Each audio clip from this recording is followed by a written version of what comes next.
میں ایک دیوتائے انا میں ایک دیوتائے انا نرگسیت کا مارا ہوا اور ازل سے تکبر میں ڈوبا ہوا، کافی خود سر ہوں، ضدی ہوں، مغرور ہوں۔ میرے چاروں طرف میری اندھی انا کی وہ دیوار ہے جس میں آنے کی اور مجھ سے ملنے کی، کھلنے کی کوئی اجازت کسی کو نہیں۔ تمہیں بھی نہیں ہے، اسے بھی نہیں ہے، مجھے بھی نہیں ہے۔ میں اپنی انا کی دیواروں میں تم سے الگ ہو رہوں، مجھ پہ سجتا بھی ہے یہ۔ میں شاعر ہوں، میں شاعر ہوں جو کہ فعولاً فعولاً سے بحر رمل تک ہر ایک نغمگی کا مکمل خدا ہے۔ میں لفظوں کا آقا، تخیل کا خالق، میں سارے زمانے سے یکسر جدا ہوں۔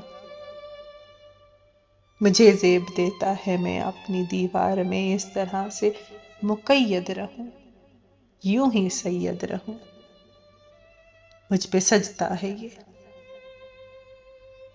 پر جو کل شب تیرے شبنمی سے تبسم میں لپٹی ہوئی، ایک نظر بے نیازی سے مجھ پر پڑی۔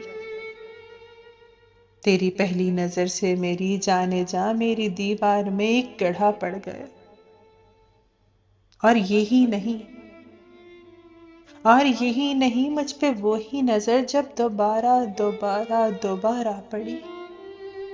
میری دیوار میں زلزلے آ گئے اور رخنے شگافوں میں ڈھلنے لگے۔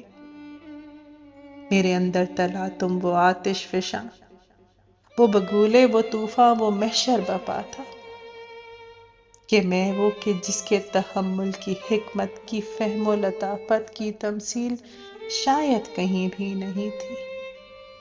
سلگنے لگا، اپنی حدت سے خود ہی پگھلنے لگا۔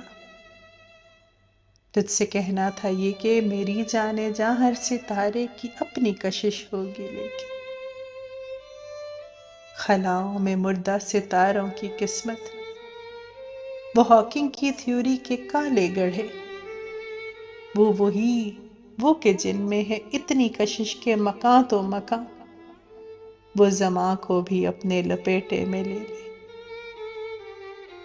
وہ ہاکنگ کی تھیوری کے کالے گھڑوں کی گریویٹی بھی تیری آنکھوں کی گہری کشش کے مقابل میں کچھ بھی نہیں۔ اور یہ تو فقط ایک دیوار تھی، اس کو گرنا ہی تھا۔ تیری نظروں سے ہاری ہے، بکھری پڑی ہے کہ دیوار کا ریزہ ریزہ تیری ایک نظر سے میری جاں اجڑا پڑا ہے۔ میں جو دیوتائے انا نرگسیت کا مارا ہوا، وہ جو خود سر تھا، ضدی تھا، مغرور تھا، جو فعولاً فعولاً سے بحر رمل تک ہر ایک نغمگی کا مکمل خدا تھا، تیری ایک نظر سے اناؤں کے عرش معلیٰ سے سیدھا تیرے پاؤں میں آ کے بکھرا پڑا ہے۔